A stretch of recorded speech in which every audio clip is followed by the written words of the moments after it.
Picture talkies ಕಡೆಯಿಂದ hi hello welcome. 2025 hit ಸಿನಿಮಾಗಳ ಬಗ್ಗೆ ನಮ್ಮ ಪಿಕ್ಚರ್ ಟಾಕೀಸ್ ನಲ್ಲಿ ಹೇಳಿದ್ವಿ. ಗೆದ್ದ ಸಿನಿಮಾಗಳಾದ್ಮೇಲೆ ಸೋತ ಸಿನಿಮಾಗಳು ಇರ್ಲೇಬೇಕಲ್ವಾ? ಸೊ ಇವತ್ತಿನ ನಮ್ಮ ವಿಡಿಯೋದಲ್ಲಿ ಈ ವರ್ಷದ ಡಿಸಾಸ್ಟರ್ ಕನ್ನಡ ಸಿನಿಮಾಗಳ ಬಗ್ಗೆ ನೋಡೋಣ ಬನ್ನಿ. ಮಾರ್ಟಿನ್. ದೊಡ್ಡ ಗ್ಯಾಪ್ ಆದ್ಮೇಲೆ ಬಂದ ಧ್ರುವ ಸರ್ಜಾ ಅವರ cinema Martin. AP Arjun direction ಅಲ್ಲಿ ಉದಯ್ ಮೆಹ್ತಾ ಅವರ ಅಧೂರಿ ಪ್ರೊಡಕ್ಷನ್ ನಲ್ಲಿ ಬಂದ ಮಾರ್ಟಿನ್ ಮಕಾಡೆ ಮಲಗಿದ ಸಿನಿಮಾ. ಪ್ಯಾನ್ ಇಂಡಿಯಾ ರಿಲೀಸ್ ಆಗಿ ಅಲ್ಲೆಲ್ಲ ಕನ್ನಡ ಸಿನಿಮಾಗಳ ಮಾನ ಮರ್ಯಾದೆ ತೆಗೆದ ಸಿನಿಮಾ ಅಂತ ತುಂಬಾ ಜನ ಅಭಿಪ್ರಾಯ ಪಟ್ರು. ಪಾಪ ಪ್ರೊಡ್ಯೂಸರ್ ಏನೋ ಸಿಕ್ಕಾಪಟ್ಟೆ ಬಜೆಟ್ ಹಾಕಿ ಸಿನಿಮಾ ರಿಲೀಸ್ ಮಾಡಿದ್ರು. ಆದ್ರೆ ನಿರ್ದೇಶಕರು ಪ್ಯಾನ್ ಇಂಡಿಯಾ ಅಪೀಲ್ ಆಗುವಂತ ಸಿನಿಮಾ ಮಾಡೋದ್ರಲ್ಲಿ ಸೋತ್ರು ಅಂತಾನೆ ಹೇಳಬೇಕು. ಈ ಸಿನಿಮಾದ ಬಗ್ಗೆ ಹೆಚ್ಚು ನೆಗೆಟಿವ್ ರಿಪೋರ್ಟ್ಸ್ ಯಾಕೆ ಬಂತು ಅಂದ್ರೆ ಸಿನಿಮಾನ ಸುಮ್ನೆ ಪ್ಯಾನ್ ಇಂಡಿಯಾ ತಗೊಂಡು ಹೋಗಿದ್ದಕ್ಕೆ. ಇದು ಪ್ರೊಡ್ಯೂಸರ್ಗೆ ಹಾಗೆ KFIಗೆ ಎರಡಕ್ಕೂ ಹೊಡೆತ ಕೊಡ್ತು. ಸಿನಿಮಾದ ಒನ್ ಲೈನ್ ಚೆನ್ನಾಗಿದ್ರು ಕೂಡ ಸ್ಕ್ರೀನ್ ಪ್ಲೇ ಅಲ್ಲಿ ಎಡವಿದ್ರಿಂದ ಸಿನಿಮಾ ಆಡಿಯನ್ಸ್ಗೆ ಅಷ್ಟೊಂದು ಇಷ್ಟ ಆಗ್ಲಿಲ್ಲ. Bachelor party. Rakshit Shetty production ನಲ್ಲಿ ಅಭಿಜಿತ್ ಮಹೇಶ್ ಡೈರೆಕ್ಟ್ ಮಾಡಿದ್ದ ಬ್ಯಾಚುಲರ್ ಪಾರ್ಟಿ ಕೂಡ ಆಡಿಯನ್ಸ್ಗೆ ಅಷ್ಟಾಗಿ ಹಿಡಿಸ್ಲಿಲ್ಲ. ದಿಗಂತ್, ಲೂಸ್ ಮಾದ, ಯೋಗಿ, ಅಚ್ಯುತ್ ಕುಮಾರ್ ಆಕ್ಟ್ ಮಾಡಿದ್ದ ಈ ಸಿನಿಮಾ ಬಾಕ್ಸ್ ಆಫೀಸ್ ಅಲ್ಲಿ ಕಮಾಲ್ ಮಾಡಲಿಲ್ಲ. ಪ್ರೊಡಕ್ಷನ್ ಅದ್ದೂರಿಯಾಗೇ ಇತ್ತು, ಆದ್ರೆ ಬರೀ ಪೂರ್ ಜೋಕ್ಗಳಿಂದಾನೇ ತುಂಬಿದ ಸಿನಿಮಾಗೆ ಆಡಿಯನ್ಸ್ ಕಡೆಯಿಂದಾನು ಬಂದಿದ್ದು ಪೂರ್ ರೆಸ್ಪಾನ್ಸ್. ರಂಗನಾಯಕ. ಎದ್ದೇಳು ಮಂಜುನಾಥ ಆದ್ಮೇಲೆ ಗುರುಪ್ರಸಾದ್ ಹಾಗೆ ಜಗ್ಗೇಶ್ ಕಾಂಬೋದಲ್ಲಿ ಬಂದ ರಂಗನಾಯಕ ಈ ವರ್ಷದ ಬಿಗ್ಗೆಸ್ಟ್ ಡಿಸಾಸ್ಟರ್ ಗಳಲ್ಲಿ ಒಂದಾಯ್ತು. ಸಿನಿಮಾದ ಲೋ ಪ್ರೊಡಕ್ಷನ್ ಕ್ವಾಲಿಟಿ ಹಾಗೆ ಸ್ಕ್ರೀನ್ ಪ್ಲೇ ಸಿನಿಮಾದ ಸೋಲ್ಗೆ ರೀಸನ್ ಅಂತ ಹೇಳ್ಬೋದು. ಸಿನಿಮಾದಲ್ಲಿ ಪ್ರೊಡಕ್ಷನ್ ವ್ಯಾಲ್ಯೂಸ್ ಇರ್ಲಿಲ್ಲ, ಎಕ್ಸೈಟಿಂಗ್ ಸೀನ್ಸ್ ಇರ್ಲಿಲ್ಲ, ಹೊಸದೇನೂ ಇರ್ಲಿಲ್ಲ. ಗುರುಪ್ರಸಾದ್ ಅವರ ಇಂಟರ್ವ್ಯೂಗಳೇ ಸಿನಿಮಾಗಿಂತ ಎಂಟರ್ಟೈನಿಂಗ್ ಆಗಿತ್ತು, ಅದ್ರಲ್ಲಿ ತಪ್ಪಾಗಲ್ಲ. ಈಗ ಅವ್ರು ನಮ್ಮೊಂದಿಗೆ ಇಲ್ಲ. ಅಂತ ಬುದ್ಧಿವಂತ ನಿರ್ದೇಶಕರಾದವರ ಕೊನೆ ಸಿನಿಮಾ ರಂಗನಾಯಕ ಆಗ್ಬಾರ್ದಾಗಿತ್ತು ಅಂತ. ಕರಟಕ ದಮನಕ. ಯೋಗರಾಜ್ ಭಟ್ರು ನಿರ್ದೇಶನ, ಶಿವಣ್ಣ ಹಾಗೆ Prabhudeva acting, rock line Venkatesh ಅವರ ಪ್ರೊಡಕ್ಷನ್ ಈ ಸಿನಿಮಾಗಿತ್ತು. ಆದ್ರೆ ಅವರ ಗರಡಿ ಸಿನಿಮಾ ತರನೇ ಈ ಸಿನಿಮಾ ಕೂಡ ಸೋಲ್ತು. ಭಟ್ರು ನಿರ್ದೇಶನದಲ್ಲಿ ಅವರ ಹೋಲ್ಡ್ ಕಳ್ಕೊಂಡ್ರು, ಅವ್ರ ಟೈಮ್ ಮುಗೀತು ಅನ್ನೋ ಮಾತುಗಳೆಲ್ಲ ಕೇಳ್ಬಂತು. ಪ್ರಭುದೇವ ಕಾಮಿಡಿ ಬಿಟ್ರೆ ಸಿನಿಮಾದಲ್ಲಿ ಏನೂ ಇಲ್ಲ ಅಂತ ನೋಡೋದು ಅನ್ನಿಸ್ದೇ ಇರಲ್ಲ. ಈ ವರ್ಷದ ಸೋತ ಸಿನಿಮಾಗಳ ಸಾಲಲ್ಲಿ ಈ ಸಿನಿಮಾ ಕೂಡ ಟಾಪ್ ಅಲ್ಲೇ ಬರುತ್ತೆ.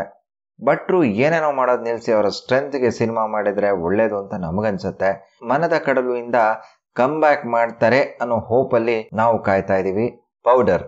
ಬಾಲಿವುಡ್ ನ ಹೆಸರಾಂತ ಪ್ರೊಡಕ್ಷನ್ ಹೌಸ್ TVF ಮತ್ತೆ KRG ಕೊಲಾಬರೇಷನ್ ಅಲ್ಲಿ ಬಂದ ಕಾಮಿಡಿ ಡ್ರಾಮಾನೇ ಪೌಡರ್. ಗುಲ್ಟು ಫೇಮ್ ನ ಜನಾರ್ದನ್ ಚಿಕ್ಕಣ್ಣ ಈ ಸಿನಿಮಾ ಡೈರೆಕ್ಟ್ ಮಾಡಿದ್ರು. ದಿಗಂತ್ ಹಾಗೂ ಧನ್ಯಾ ರಾಮ್ ಆಕ್ಟ್ ಮಾಡಿದ್ದ ಈ ಸಿನಿಮಾ ಆಡಿಯನ್ಸ್ಗೆ ಅಷ್ಟಾಗಿ ರುಚಿಸ್ಲಿಲ್ಲ. ಸಿನಿಮಾ ಮಕಾಡೆ ಮಲ್ಕೊಂತು. ಸಿನಿಮಾದ ಕಾಮಿಡಿಗೆ ಆಡಿಯನ್ಸ್ ಕೂಡ ನಗ್ಲಿಲ್ಲ. ಜನರ ರಿಯಾಕ್ಷನ್ಸ್ ನೋಡಿ ಪ್ರೊಡ್ಯೂಸರ್ಸ್ ಕೂಡ ನಗ್ಲಿಲ್ಲ. ಕೋಟಿ. ಧನಂಜಯ್ ಆಕ್ಟ್ ಮಾಡಿ ಪರಮೇಶ್ವರ್ ಗುಂಡ್ಕಲ್ ಅವರು ಡೈರೆಕ್ಟ್ ಮಾಡಿ ಜಿಯೋ ಸಿನಿಮಾ ಪ್ರೊಡ್ಯೂಸ್ ಮಾಡಿದ್ದಂತ ಸಿನಿಮಾ ಕೋಟಿ. ಕೋಟಿ ಸಿನಿಮಾಗೆ ಸ್ಟಾರ್ಟಿಂಗ್ ಅಲ್ಲಿ ಒಳ್ಳೆ ರೆಸ್ಪಾನ್ಸ್ ಬಂದ್ರು ಕೂಡ ಹೋಗ್ತಾ ಹೋಗ್ತಾ ಅನ್ಕೊಂಡಷ್ಟು ರೆಸ್ಪಾನ್ಸ್ ಬರಲಿಲ್ಲ, ಎಕ್ಸ್ಪೆಕ್ಟೇಷನ್ಸ್ ನ ರೀಚ್ ಆಗ್ಲಿಲ್ಲ. ಸೊ ಈ ವರ್ಷದ ಸೋತ ಸಿನಿಮಾಗಳ ಲಿಸ್ಟ್ ಅಲ್ಲಿ ಇದನ್ನ ಸೇರಿಸಲಿಲ್ಲ ಅಂದ್ರೂ ಒಂದು ಆವರೇಜ್ ಸಿನಿಮಾ, ಆಡಿಯನ್ಸ್ಗೆ ಅಷ್ಟಾಗಿ ಹಿಡಿಸದ ಸಿನಿಮಾ ಅಂತ ಹೇಳಬಹುದು. ಅವತಾರ್ ಪುರುಷ 2. ಸುನಿ ನಿರ್ದೇಶನದ ಈ ಸಿನಿಮಾ ಅವತಾರ್ ಪುರುಷ ಸಿನಿಮಾದ ಸೀಕ್ವೆಲ್. ಪಾರ್ಟ್ 1 ಆಡಿಯನ್ಸ್ ರಿಜೆಕ್ಟ್ ಮಾಡಿದ್ರು. ಪಾರ್ಟ್ 2 ಕತೆ ಕೂಡ ಇನ್ ಹೇಳದ್ ಬೇಕಾಗಿಲ್ಲ. ಹಾರರ್ ಕಾಮಿಡಿ ಸಿನಿಮಾ ನೋಡಿ ಜನ ಭಯ ಬಿದ್ರು. ಇನ್ನೂ ಎಷ್ಟು ದಿನ ಇಂಥ ಸಿನಿಮಾಗಳನ್ನ ನೋಡ್ಬೇಕು ಅಂತ. ಸುನಿಯವರ ಒಂದು ಸರಳ ಪ್ರೇಮ ಕಥೆ ಸಿನಿಮಾ ಬಂದು ಒಂದು ಡೀಸೆಂಟ್ ವಾಚ್, ಅಷ್ಟಿದ್ರೂ ಆಡಿಯನ್ಸ್ ಖುಷಿಯಾಗಿ ಸಿನಿಮಾ ನೋಡ್ತಾರೆ. ಆದ್ರೆ ಅವತಾರ್ ಪುರುಷ 2 ಅಷ್ಟು ಇರ್ಲಿಲ್ಲ. ಸೊ ಪ್ರೊಡ್ಯೂಸರ್ ಪುಷ್ಕರ್ ಅವರು ಪಾರ್ಟ್ 1 ಪಾರ್ಟ್ 2 ಮಾಡಿ ಸಿನಿಮಾ ಇಂಡಸ್ಟ್ರಿಯಿಂದ ಪುಷ್ಕರ್ ಆದ್ರು ಅಂತ ಹೇಳಬಹುದು. ಯುವ ಬಂದು ಯುವರಾಜ್ ಕುಮಾರ್ ಅವರ debut cinema. Santosh Anandaram direct ಮಾಡಿ ಹೊಂಬಾಳೆ ಫಿಲ್ಮ್ಸ್ ಪ್ರೊಡ್ಯೂಸ್ ಮಾಡಿದ್ದ ಈ ಸಿನಿಮಾ ಮೇಲೆ ಎಕ್ಸ್ಪೆಕ್ಟೇಷನ್ಸ್ ಇತ್ತು. ಅದರಲ್ಲೂ ಯುವ ಅವ್ರ ಲಾಂಚ್ ಸಿನಿಮಾ ಬೇರೆ.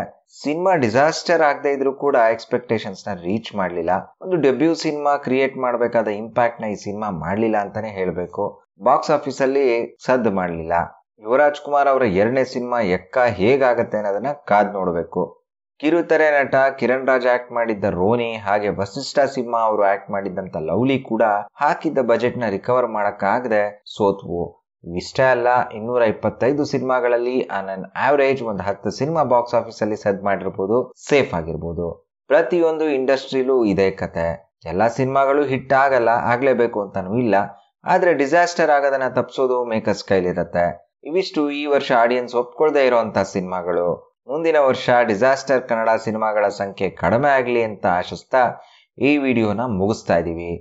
ನೀವು ನಮ್ಮ ಚಾನಲ್ಗೆ ಫಸ್ಟ್ ಟೈಮ್ ವಿಸಿಟ್ ಮಾಡ್ತಾ ಇದ್ರೆ, ನಮ್ಮ ಈ ವಿಡಿಯೋ ನಿಮ್ಗೆ ಇಷ್ಟ ಆಗಿದ್ರೆ ನಮ್ಮ ಚಾನಲ್ನ ಮರಿದೆ ಸಬ್ಸ್ಕ್ರೈಬ್ ಮಾಡ್ಕೊಳ್ಳಿ.